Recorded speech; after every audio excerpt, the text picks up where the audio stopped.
Pula awak buat saya macam ni. Memang cancel.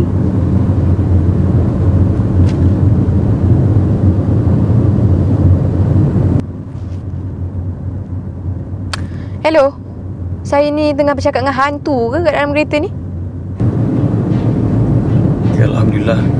Kita dah sampai kawasan mikot. Jadi niat ihram dan sama-sama boleh talbiyah. Labbaik Allahumma labbaik, labbaik la syarika lak labbaik, innal hamda wan ni'mata laka wal mulk la syarika lak.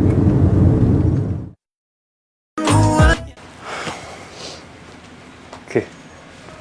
Ni kad awak, tingkat 3, bilik 301. Saya bagi awak setengah jam, rehat dulu. Dah siap apa yang patut, kita teruskan pergi umrah. Ingat, jaga pantang larang dalam ihram. Jap. Setengah jam? Awak ingat saya ni robot ke?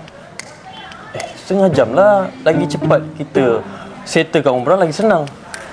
Senang untuk awak, bukan untuk saya. Saya ni penat, saya nak rehat. Ha? Awak ingat perjalanan kat sini macam KL pergi Melaka ke? Saya penat, saya nak rehat.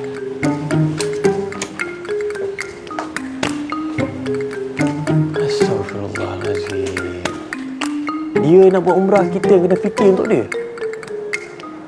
Ya Allah, dugaan apalah yang kau hantar pada aku, ya Allah.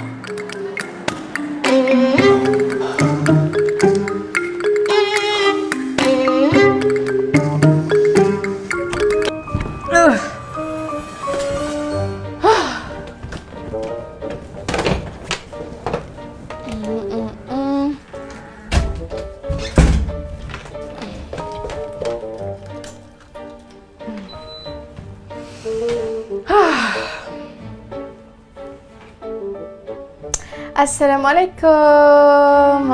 Alhamdulillah. Saya sudah sampai. Ya, okey. Inilah bilik saya.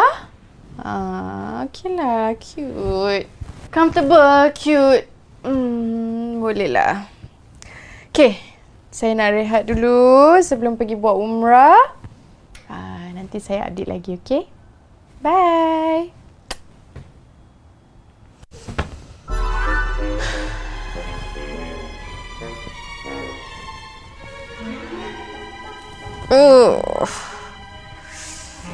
Sabarnya nak mandi.